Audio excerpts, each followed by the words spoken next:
let's take a look at this other one that someone suggested. Could be interesting. It is failed TV shows from 2002.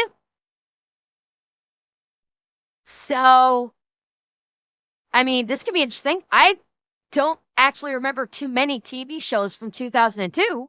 So, because I kind of had stopped watching TV. Yeah, not terribly so, but who knows? Maybe I remember these. Let's take a look. Remember TV in 2002? CSI ruled the ratings, 24 was rewriting the rules, and every network wanted their next big drama hit. But for every... God, that Batman show. That wasn't actually a Batman show. Oh God, is this going to be one of them? Because this wasn't Batman.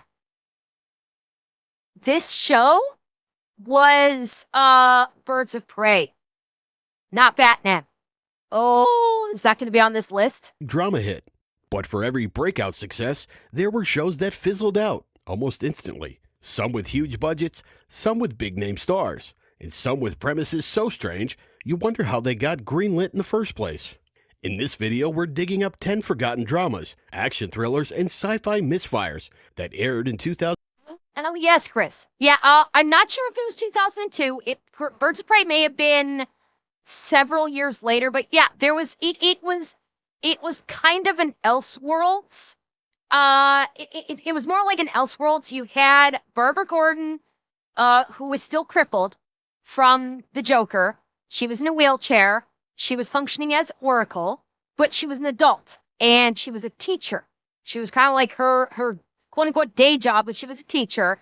You had the daughter of Batman and Catwoman, but she was a metahuman. And then you also had, I think, the daughter of Black Canary. That was also part of, that was like, the daughter of Black Canary and Oliver Queen, and she was a part of it too. Yeah, it was, a proto-Arrowverse is a fair assessment. Yes. So, but I'm not even sure how many seasons it lasted. If it was just 1 or 0, I'm not sure. But yeah, it was, I'm pretty sure it was CW, and it was very CW. 2002, and were quickly erased from memory. Number 10, Robbery, Homicide Division. Oh, God, this one. Okay, I think I saw 1 episode of this. I've heard of the show. I think I saw maybe 1 episode. I'm pretty sure this was Tom Sizemore at peak cocaine use. I think he did this one not long after he did the movie Ticker. And I think this was at peak cocaine use. They were trying, this was like an attempt to do I think they were trying to do another NYPD Blue.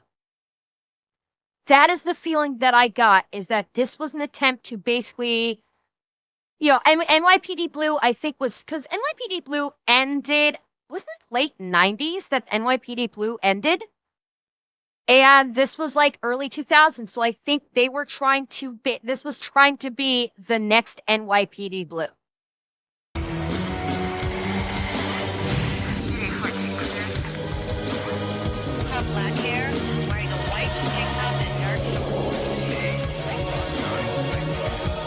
Robbery Homicide Division was CBS's attempt to bring gritty, prestige-style cop drama to primetime.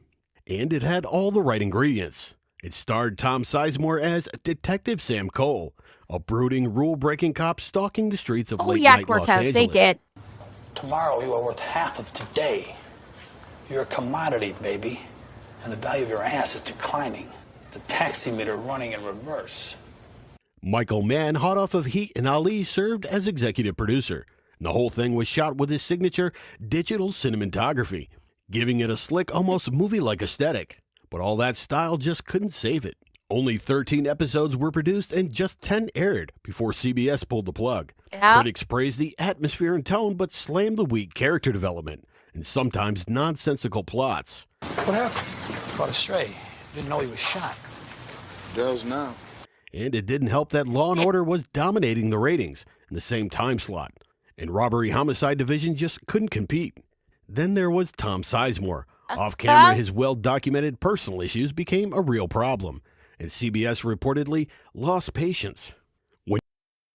Off-camera behavior, i.e., he liked to dive headfirst into piles of the devil's dandruff. Tom Sizemore had a massive cocaine addiction. Like a big addiction. Like he was a big cokehead. Your lead actors facing drug charges mid-season, it tends to complicate things a bit.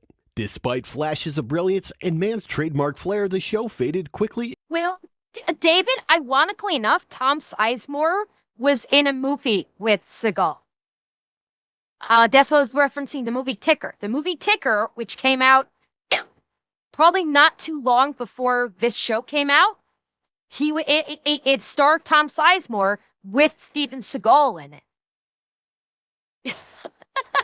Into obscurity. It's a cult curiosity now, but back in 2002, Robbery Homicide Division was just another stylish misfire. Number 9, Fastlane. I know this one.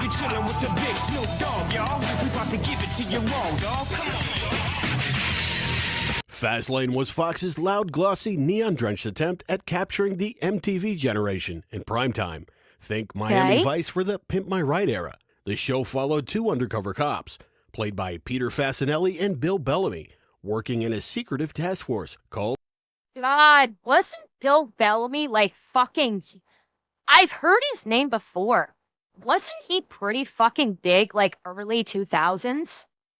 He was a VJ on MTV. Maybe that's the name sounds familiar, but I vaguely remember but it's like when I've seen things like his name would come up a lot whenever anything was talked about back during this era of entertainment, like late 90s, early 2000s. He was an MTV VJ and tried to make his break into Hollywood. He's credited for making the phrase booty call. Okay. Maybe that's where I'm remembering the name from. Task force called the Candy Store, where they used confiscated luxury goods to fight crime.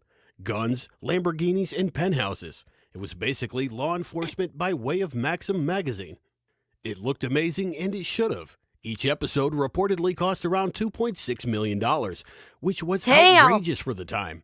Fox promoted the hell out of it too, especially leaning into the appeal of co-star Tiffany Thiessen, fresh off Beverly Hills 90210 and still riding that Saved by the Bell nostalgia wave. Critics were split. Wait, was Tiffany Thiessen on 90210? Wait, I only know Tiffany Thiessen from Saved by the Bell. Was she actually in 90210 as well? I had no idea.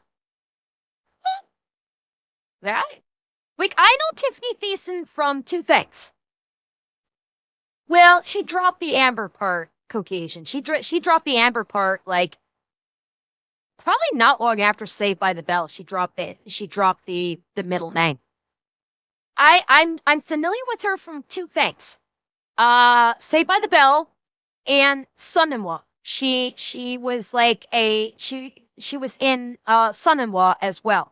For those of you who don't know, Son-in-Law is a Pauly Shore movie back from the 90s. And while she didn't have a major part in it, she did have a small part in it as like a sex bomb in Son-in-Law. Some loved the flashy editing and hyper-stylized action, while others said it felt like a music video stretched over 42 minutes. Bill Bellamy, that makes sense. Viewers tuned in at first, but the novelty wore off fast and ratings crashed. Only 22 episodes were produced, and Fastlane was canceled after just one season. Had all the polish and none of the staying power. Still, if you want a perfect time capsule of early 2000s success, then Fastlane is it. Number 8, Body and Soul. What's this one? Oh, it's a medical drama. Body and Soul starred Peter Strauss as Dr. Benjamin Gideon, a respected physician who leaves a prestigious hospital to open a clinic that combines traditional medicine with holistic and alternative treatments. Wait, is that? What's his name? Oh God, what's fuck, I can't remember the actor's name. He was in Dollman and Trancers. Shit, what is his name? I cannot think of the actor's name. Okay, fuck, where's my phone? I need to look this up. Hang on. Yes, Tim Thomerson. Yes, Green Mountain, thank you. Yeah, fucking Tim Thomerson. Jack Death himself. Wow. Traditional medicine with holistic and alternative treatments. Think acupuncture, herbal remedies, and life coaching, wrapped in a soft-focus, moral lesson of the week kind of show. Oh, it was very boy. much in line with the PAX Network's more wholesome, family-friendly brand. What's this benefit for again? Neurodegenerative diseases. Oh, here are your dailies. But while the premise was sincere, it never found much of an audience. The show felt out of step with the rest of early 2000s TV, where audiences were gravitating towards grittier medical dramas, ER, or I was going to say, yeah, ER, Chicago Hope. Those were the two big ones that this thing could not possibly hope to compete against, ER and Chicago Hope. Not a chance in hell. And it wouldn't have been competing with Scrubs GVP because Scrubs, I think, came out around, I want to say 2010 or late 2000s. Good question. Was House on then? I want to say House came afterwards because this was 2002. I think House came out 2005 or 2006. So House, I don't think House came out later. Their biggest competitors right now were ER and Chicago Hope. Those were the Scrubs' comedy. House was 04. Okay, so it was 04. Scrubs is 01. Okay, so Scrubs only just popped off. House had not come out yet. And Scrubs was still too new, but ER and Chicago Hope were in full swing. And there was no way this kind of show that took a softer, light touch approach to the medical drama could ever compete with ER and Chicago Hope. or high-stakes storytelling like 24. 13 episodes were produced and they all aired, but the show quietly disappeared after its one and only season. Today it's barely remembered, even by fans of the network. Number 7, John Doe. This seems familiar.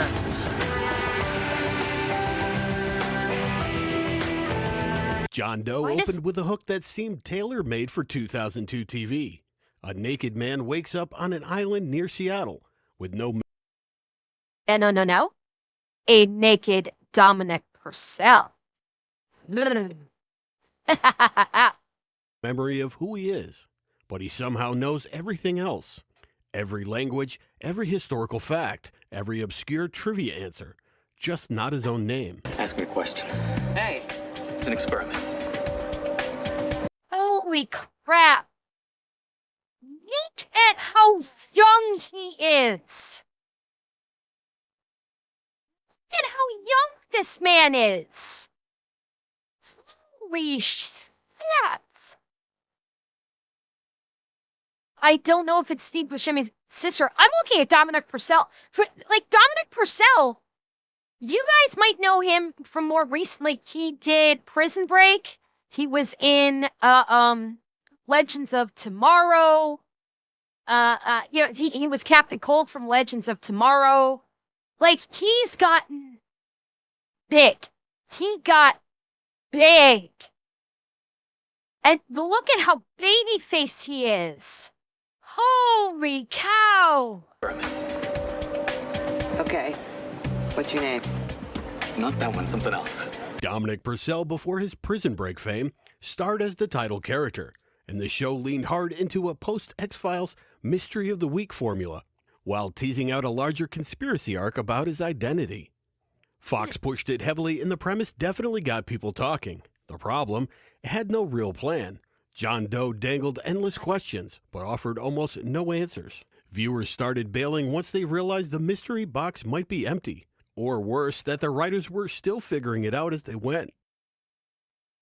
Yeah, that's never a good sign. If you ever have a show and they're just like, okay, there's a hook, but we don't know what we're going to do with it. That's what, yes, Blade 3, Robin. Yes, he played Dracula in Blade 3. In Blade Trinity. Absolutely correct. I forgot about that. Yes, you are absolutely correct about that.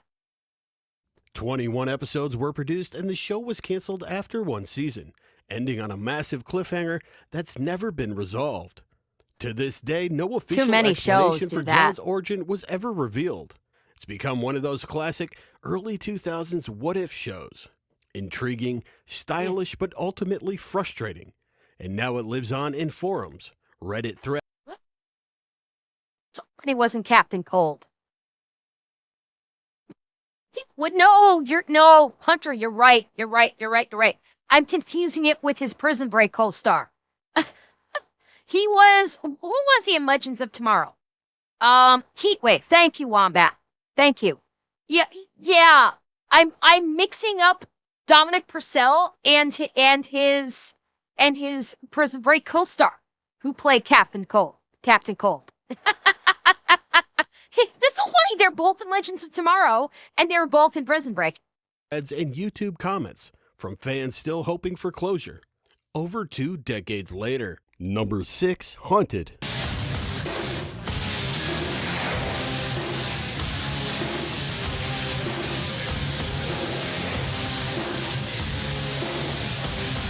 Right? Haunted was UPN's attempt to break into the supernatural drama game. A gritty, ghost-filled detective story starring Matthew Fox. 2 years before. God, for a second, I thought that was Jim Caviezel. Oh, jeez. Matthew Fox. 2 years before he found real success with Lost. He played Frank Taylor, a former cop turned private investigator who, after a near-death experience, gains the ability to see and communicate with the dead. The premise was dark, stylish, and Wait. When did Frighteners come out?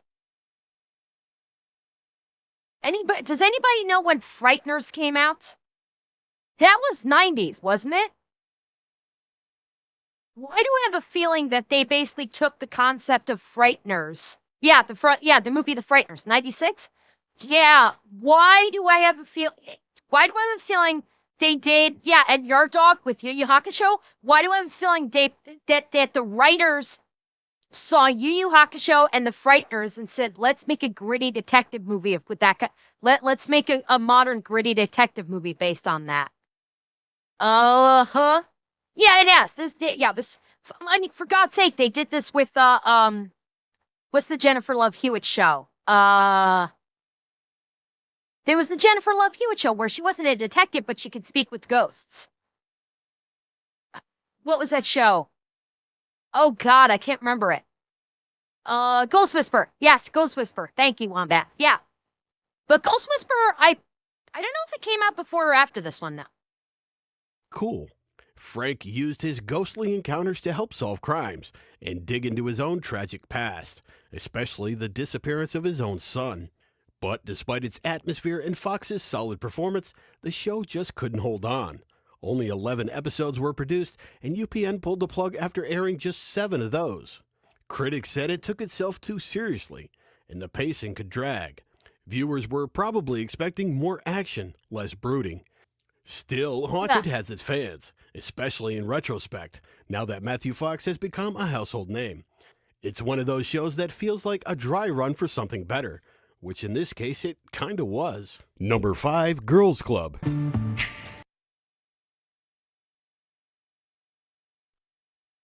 Yes, and copyrighted music. Felicity Huffman. Beal in the practice. Girls Club was David E. Kelly's attempt to launch a younger, edgier legal drama, this time focused on 3 female lawyers, navigating life and law at a high-powered San Francisco firm. It starred Gretchen Mol, Kathleen Robertson, and Kyler Lee, years before Grey's Anatomy. The show leaned heavily into themes of sexism in the workplace, female friendship, and mid-2000s romantic drama. And those power dicks are gonna have to start giving me trials.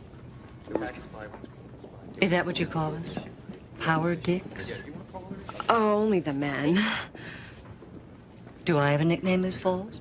All with that signature Kelly quirk. Tanasha, yeah, kind of. It does kind of feel like Sex in the City, but attorneys.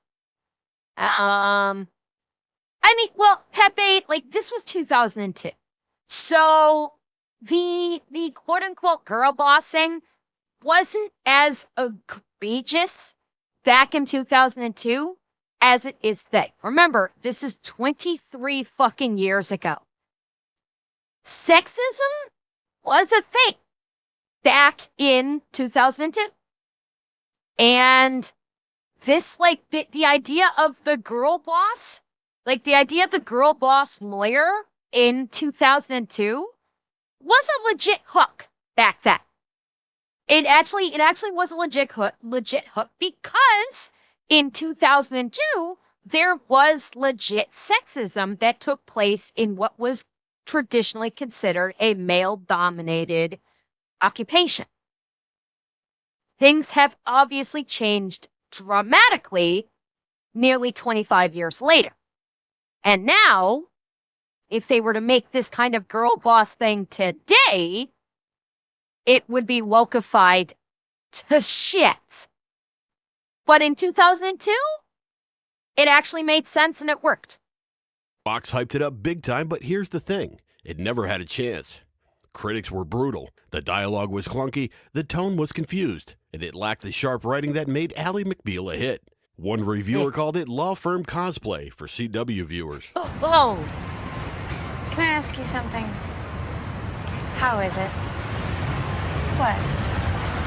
Trial. Only 6 episodes were produced, and Fox aired just 2 of those yeah, that before is pulling the clunky. plug, making it one of the shortest-lived dramas in network history. It vanished so quickly, most people didn't even realize it existed. And if you're happy with yourself, that tells me something. Today, Girls Club is a footnote in... Wait, who is that? And if you're happy with yourself, that tells me something. Is that who I think it is? Yeah. Giancarlo Esposito. Holy shit. Yeah. Look, I for a moment I did not recognize him with hair. It was that, wow. When he spoke, it was like, I know that voice. Holy shit. Today, Girls Club is a footnote in Kelly's career, and a prime example of how even a hitmaker can miss when the network, audience, and creative vision aren't in sync. Number 4, Presidio Med. Dana Delaney, really?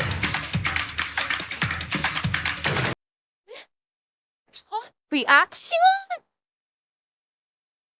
They got Dresden was in this? Wow. Okay, interesting. No, I never saw this one too, but I know Dana Delaney and I know Paul Blackthorne. This dude.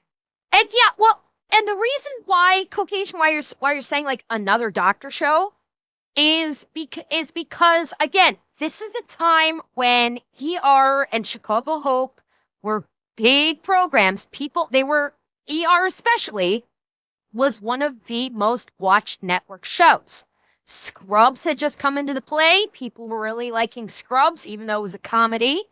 So there was a big push around this time for doing medical shows. Like every network basically wanted their own ER or their own Chicago Hope, because those are 2 different networks. So ER and Chicago Hope made doctor shows a really hot button show. And all the other networks were chasing after that medical gold mine. And most of them failed.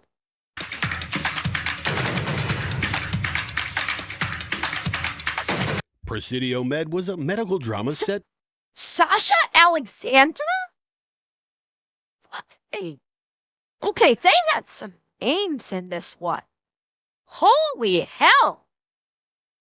Yeah, Dana Delaney off of what was that? Also China Beach. You had Paul Blackthorne off of this might have actually been before Dresden Files. And then Sasha Alexander I don't know if this was, this might have actually been after NCIS, but before Resilient Isles. Because ironically enough, one of her biggest role after NCIS was in Resilient Isles as an ME. It was just before NCIS? Okay. So this was just before NCIS. Maybe this is part of what this show led to her getting cast. Medical drama set in a private clinic in San Francisco. Jack Farrow was in this? Holy shit! Oh my, why? I've seen all sorts of names I recognize. Oded Fair, for those of you that don't know, he was Oded, I think that's how I pronounce his name, from The Mummy. Yeah, he was the head of the Magi in The Mummy, and he was also in the Resident Evil movies. He started in Resident Evil 2 and was also in Resident Evil 3. Yeah, he was Carlos Oliveira in the Resident Evil films. Wow. Trying to bring a more human, compassionate touch to the genre. Something between Julianne ER and Grey's Nixon, don't know Anatomy her. before Grey's Anatomy. Then why Tanner was in this? Fucking hell. That's even names. existed. The show was executive produced by John Wells, best known for ER, and had a solid cast. But despite the pedigree, Presidio Med failed to find a pulse. Why Danner is she's a classic actress. God, I'm trying to think of. I just had like one of her best known movies in my head, and it's flown right out. I like classic movies. Yeah, she was in Meet the Parents. Yeah, it was Meet the Parents and Meet the Fockers. That's. I know her from something else, and I can't think of it. No, I like classic movies. Shut the fuck up. She was in. Oh fuck! She was in something else that I remember. Its name's gone right on my head. Fuck! I can't remember it now. This is gonna bug me, but I cannot remember the one film that I'm thinking of that I know her from. Damn it! Out of the 16 episodes produced, only 11 ever. Yes. Spectral. Yes. She was in Paul. That's what it was. She was in Paul. She was Tara in the movie Paul. That's what it is. That's. I knew it, and I was like, oh fuck, I know what it is, and the name of it went right on my brain. That was it, Paul. Which all of you strays that participate in movie nights know about, because we fucking watch that during movie night. Presidio Med failed to find a pulse. Out of the 16 episodes produced, only 11 ever aired, before CBS decided to pull the plug. It just didn't connect with audiences. Critics found it too gentle, too soapy, and lacking the urgency of high-stakes drama that made other hospital shows pop at the time. In hindsight... Yeah, that's the problem with every medical show that we're seeing on this particular video. The failing behind it is exactly that. It is that ER had heart, but it also was high energy. When the medical shit went down, it was high fucking energy. And then after that high energy, you had the cool down with the drama, but then it would jump right back into high energy. If you have too much drama stretched out, it's not enjoyable. Presidio Med was a little ahead of its time, especially with its focus on patient care and emotional storylines. But in 2002, TV audiences wanted fast-paced ER-style adrenaline, not quiet conversations and introspective. Number 3, First Monday. First Monday. I don't know if I know this one. In 2002, CBS rolled the dice. Oh, it was a Supreme Court show. Okay, I vaguely remember reading about this.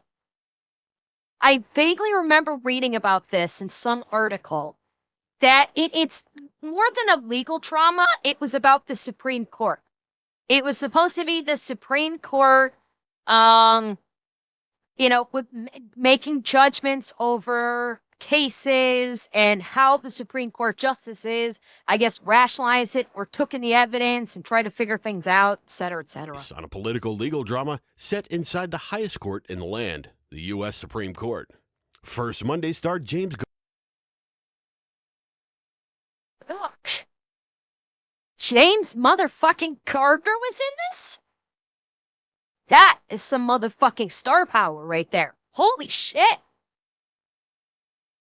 Damn. Okay, well, that's where the budget went. Their budget 100% went to James motherfucking Gardner. Garner as a swing vote justice, and Joe Montaigne as a new. Joe Montaigne was in it? Wow, and he is young. He was young. This was well before his Criminal Minds days. Goodness. Look at how young he is. Holy crap. Ed Narwhal, thank you for the sub B. Newly appointed liberal judge, navigating high-stakes decisions and ideological battles in Washington, D.C. He wanted to know if I was going to be cool or whack. The show tried to blend weekly Case of the Week stories with behind-the-scenes court intrigue, giving viewers a fictional peek into how the Supreme Court really works, or at least how Hollywood thinks it does. Created by JAG's Donald P. Bellisario. Fuck.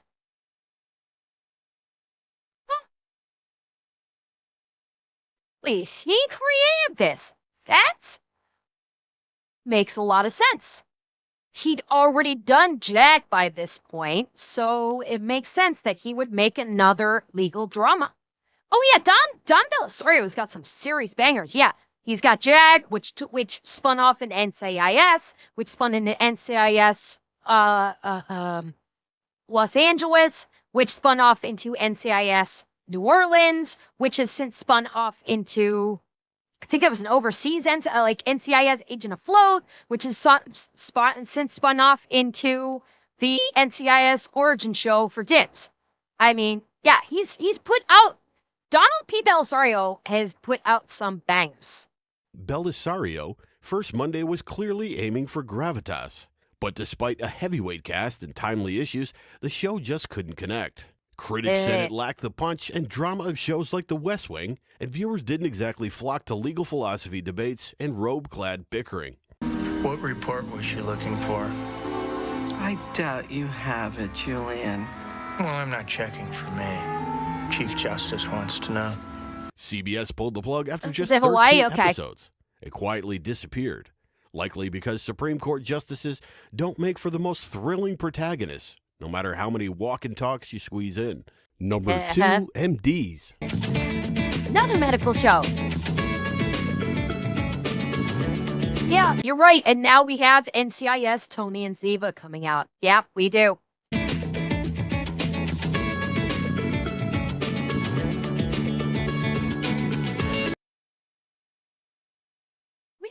Motherfucking Thickner was in this? Holy. Okay. If this show failed, it was not because of William Fichtner. This man is a national treasure and needs to be protected at all costs. Holy shit.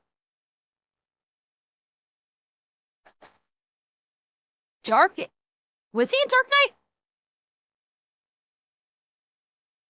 Yeah, that's right, the very beginning of Dark Knight, that's right. Yes, Dwayne, they are doing a new NCIS show with Tony and Ziva. They are.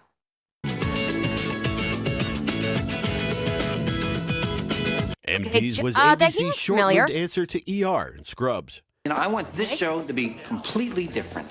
What are you calling it? OR. But with a rebellious twist, the show followed a pair of maverick doctors, played by William Fichtner and John Hannah, who constantly clashed with hospital administration in their quest to actually put patients first. Think House before House, but without the ratings, the critical. And I don't know about that. House did not. Okay. House went against the rules, but not because he was putting a patient's health first. House went against the rules because he was addicted to the puzzle. That's why House broke all the rules. House just hated rules, and he was, quite frankly, an asshole, but he was so fucking smart, you had to overlook that.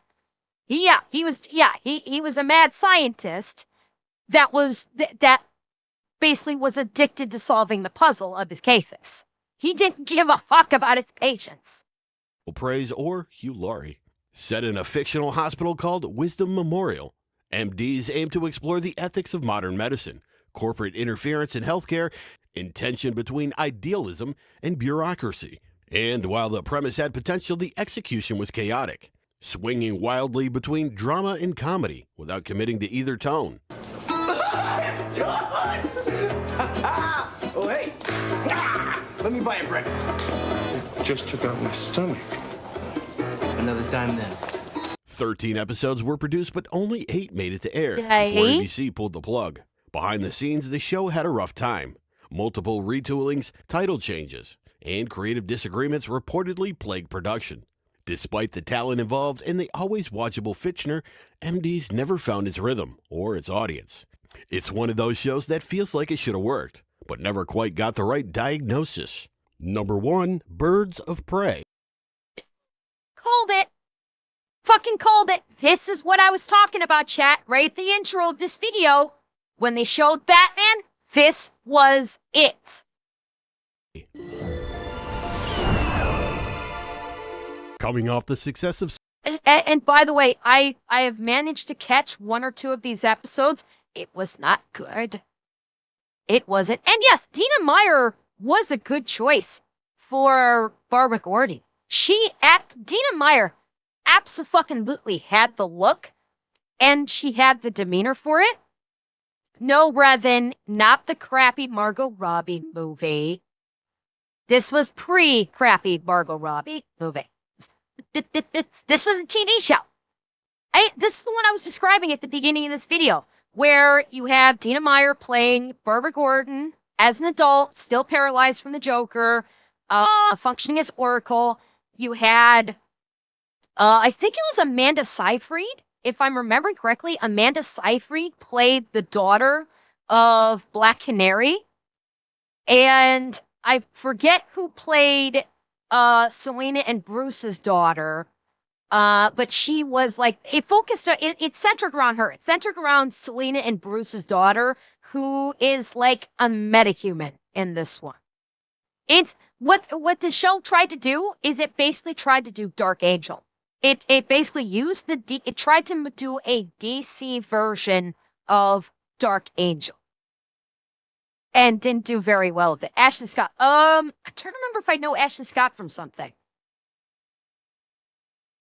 The name Ashley Scott sounds familiar, but I can't place it. Power Mommy, I do believe it was, well, it was 2002. I believe it may have been around roughly the time of Smallville. Smallville may have come out a couple of years later. Dina Meyer, the name rings a bell. Dina Meyer played Dizzy in Starship Troopers. That's how you would know Dina Meyer. She played Dizzy in Starship Troopers, and she was also in the first 2 Saw movies. The first 2 Saw movies. That's probably where you would know her from. Smallville, the WB tried to expand its DC universe with Birds of Prey, a dark, stylized drama set in a future Gotham, where Batman has disappeared and crime is being fought by an unlikely trio. Oracle, who was formerly Batgirl, Huntress, the daughter of Batman and Catwoman, and a young son. That's what she was. She was Huntress. They fucked with the character of Huntress because in the comic books, Huntress is, so for those of you that are familiar with Huntress, she is not the daughter of Selena and Bruce. Huntress is actually the daughter of a mob boss, and, goes against basically her father's, basically hates what her father does being a mob boss, and she becomes the costume crime fighter of Huntress to fight crime. Yeah, Helena Bertinelli. So they fucked with the character. So gotta remember, this is also a time of day. And by the way, thank you for the raid. Welcome, Raiders. This was They were doing the Earth 2 version of Hunters. Oh, is that what they were doing? Okay. This was back during a time when it came to DC shows, is they were doing a lot of Elseworld stuff. That they weren't really working with kind of main continuity DC characters. They were going heavily into the Elseworlds kind of stuff. Psychic named Dinah. Oh, come on. Batman hang on. in Catwoman, and a young psychic named Dinah. She's the daughter of Black Canary. Oh, come on. Don't be scared, Dinah.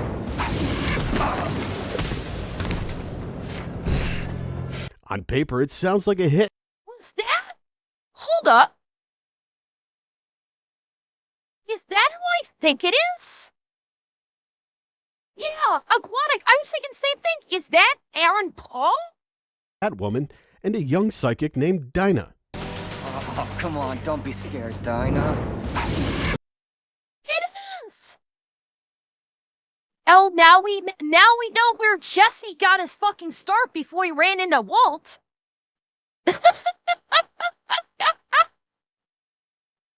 Jesse. God damn it, Jesse.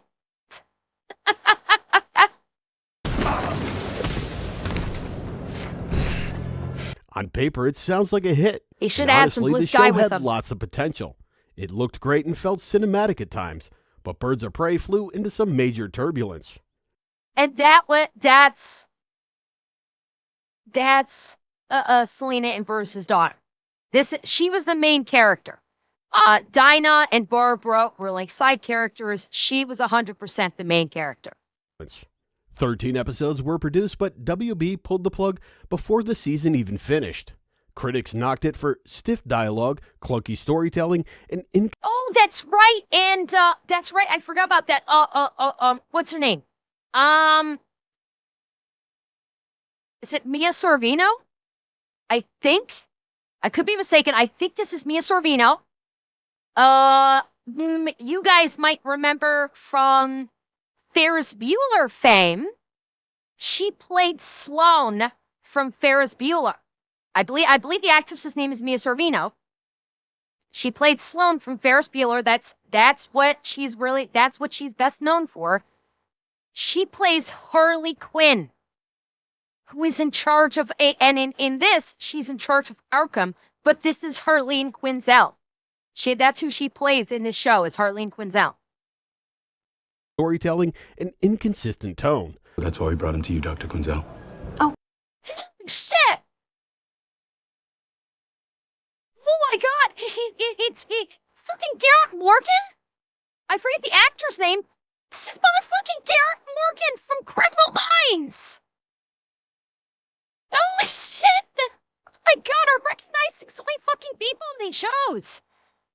I feel like I don't know what the actor's name, but this is goddamn Shamar Moore. Thank you, Garrett. Yeah, and he after he left Criminal Minds, he went on to do SWAT. Yeah, holy fuck, Shamar! I didn't realize Shamar Moore was in this. This is pre-Criminal Minds. No, this is not the Harley origin story. Again, this is an Elseworld story. This is not main continuity DC. This is Elseworlds. So in this, I think she's still hooked up with the Joker in this world, but I think she broke free of him because Joker and Batman both disappeared, and she basically kind of sort of straightened up and became the head of Arkham. But goddamn! Boy, there's so many actors I'm recognizing in this. Call me Harleen, detective, please. Yeah. Harleen. And while the pilot had great Harleen? ratings, even setting a WB record at the time, audiences dropped off fast. Oh, yeah. Well, yeah, Garrett, yeah, of course Batman had to disappear, just like in that vomit-inducing Knights of Gotham show that had the children of Batman and Joker. And, of course, at the very beginning of it, they had to kill off Batman. Pepe, it was very brief. I think I remember hearing something about that he actually did come in and did the Joker for, one extremely brief scene because this was at the height of his popularity with that and the animated series. So yeah, so WB brought him in, of course, to be the Joker in an extremely brief scene in this show. Even setting a WB record at the time, audiences dropped off fast. The biggest issue, well, And it tried to be there she is. Buffy, There's Dina Meyer. Smallville, and Batman all at once, and ended up being just a joke. Even hardcore DC fans were confused by the show's strange continuity choices. Still, this show has a bit of a cult following now, especially thanks to Dina Meyer's take on Oracle. But back in 2002, this bird never got off the ground. And there you have it, 10 shows from 2002 that came and went before most viewers even knew they existed. Some had promise, some had buzz, and a few were doomed from the moment they hit the air. But whether they were underpromoted, ahead of their time, or just plain bad, they all share this. I know him. Oh God, who is that? Oh fuck, I know him. What's his name? Oh shit, what's his name? I know him from Demolition Man. Yep, that's where I know him from. I'm trying to think of the actor's name. Fuck. I can't remember his name, but yes, he was in Demolition Man, absolutely. And yes, Hunter and Mark Hamill was in the Flash. He played the trickster in Flash, if I remember correctly. Same fate, one season and out. If you enjoyed this deep dive into TV's forgotten past, hit that like button, subscribe for more, and tell us in the comments, which of these shows do you remember? And which one actually deserves a second chance?